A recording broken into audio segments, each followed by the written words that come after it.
Selamat pagi anak-anak terkasih, berjumpa kembali dengan semangat yang baru dengan saya Bapak Janes Yotang di pelajaran agama Katolik kelas 6 SD. Nah, mari kita awali pembelajaran ini dengan berdoa. Dalam nama Bapa dan Putra dan Roh Kudus. Amin. Terima kasih ya Tuhan atas berkat yang boleh kami rasakan hingga pada saat ini. Tuhan, berkatilah proses pembelajaran ini agar anak didik kami semakin memahami apa yang hamba sampaikan kepada mereka lewat video pembelajaran ini.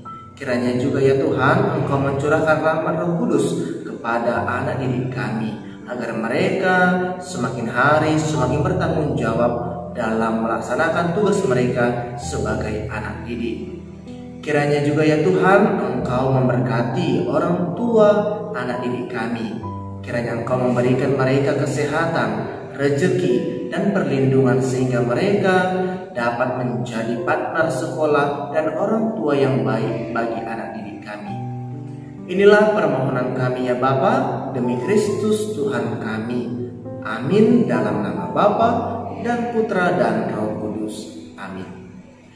Baik anak-anakku yang terkasih, hari ini di bab 6 kita akan mempelajari yang namanya panca tugas gereja.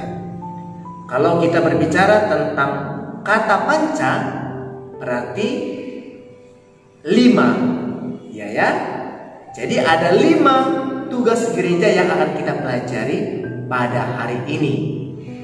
Nah, melalui pembelajaran ini nantinya kita juga akan mengetahui apa saja yang menjadi karya-karya pelayanan gereja yang akan kita bahas di video pembelajaran berikutnya.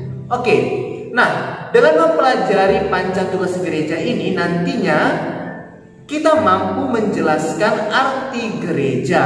Yang kedua, kamu juga nantinya mampu menjelaskan panca tugas gereja. Nah, itulah yang menjadi tujuan pembelajaran kita pada hari ini.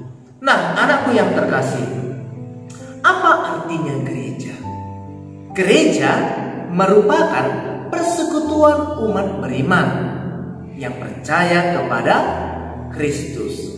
Nah, anak-anakku yang baik hati, hidup menggereja berarti memberikan diri dengan sepenuh hati sebagai umat Allah untuk meneladani hidup jemaat perdana dalam hal liturgia.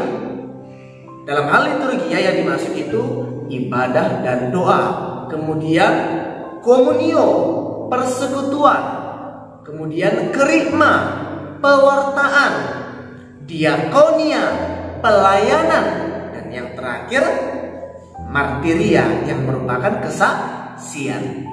Nah, kelima aspek inilah yang dikenal dalam gereja Katolik sebagai panca tugas gereja atau 5 tugas gereja yang sesungguhnya merupakan bentuk ungkapan dan wujud iman. Nah, anak-anakku yang terkasih, perlu kamu ketahui bahwa liturgi, kerikma, dan komunio merupakan ungkapan iman atau internal gereja, sedangkan diakonia dan martiria adalah wujud iman kita atau eksternal gereja. Nah, sekarang mari kita bahas 5 tugas gereja atau panca tugas gereja. Yang pertama, pewartaan, disebut juga dengan kerikma. Kerikma berasal dari bahasa Yunani yang berarti karya pewartaan kabar gembira. Beberapa karya yang termasuk dalam bidang ini misalnya pendalaman iman, katekesi para calon baptis, dan persiapan penerimaan sakramen-sakramen lainnya. Ingat ya anak-anak, ada 7 sakramen yang terdapat dalam gereja Katolik.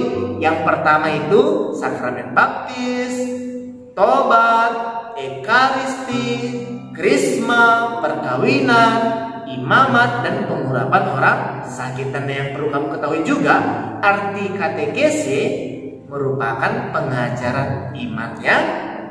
Baik, sekarang kita akan membahas yang kedua, liturgi atau disebut juga dengan liturgia. Berarti ikut serta dalam perayaan ibadah resmi yang dilakukan oleh Yesus Kristus dalam gerejanya kepada Allah Bapa.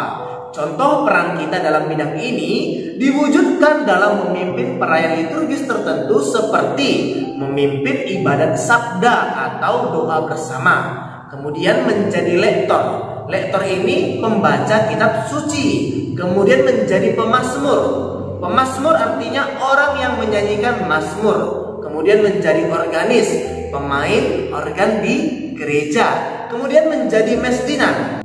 Mesdinar artinya putra-putri yang bertugas membantu imam atau pastor di altar. Kemudian kita juga bisa berpartisipasi menjadi anggota paduan suara dan pengias altar. Sekarang kita bahas yang ketiga ya, yakni persekutuan atau disebut juga dengan koinonia. Ya, berarti ikut serta dalam persekutuan atau persaudaraan sebagai anak-anak Bapa dengan pengantaran Kristus dalam kuasa Roh Kudus-Nya. Contoh sederhana yang dapat kita lakukan adalah berdoa bersama di dalam keluarga, berdoa bersama umat di lingkungan, atau kita mengadakan doa bergiliran ke rumah-rumah satu lingkungan kita, atau misa syukuran atau misa kemalangan ya. Nah, yang keempat yaitu pelayanan atau disebut juga dengan diakonia. Berarti kita ikut serta dalam melaksanakan karya karitatif atau karya cinta kasih melalui aneka kegiatan amal kasih Kristiani, khususnya kepada mereka yang miskin, telantar, dan yang tersingkirkan. Dalam hal ini anak-anakku, sebagai umat beriman, kita dapat berbagi kasih kepada korban bencana, kemudian berbagi kepada anak yatim piatu, mengadakan kunjungan sosial atau mendoakan orang sakit, dan lain sebagainya sebagai wujud kasih dalam empati dan simpati kita terhadap situasi yang dialami oleh sesama kita. Dan tugas gereja yang terakhir adalah yang kelima, kesaksian atau disebut juga dengan martiria. Dalam hal ini berarti kita ikut serta dalam menjadi saksi Kristus bagi dunia. Dalam hal ini kita dapat menunjukkan kepada sesama bahwa kita adalah pengikut Kristus yang menebarkan perbuatan kasih lewat perkataan dan perbuatan nyata kita, seperti membagikan firman Tuhan lewat media sosial, menegur secara sopan jika ada teman yang berbuat salah, kemudian kita mau mengajak teman kita pergi ke sekolah minggu, dan lain sebagainya.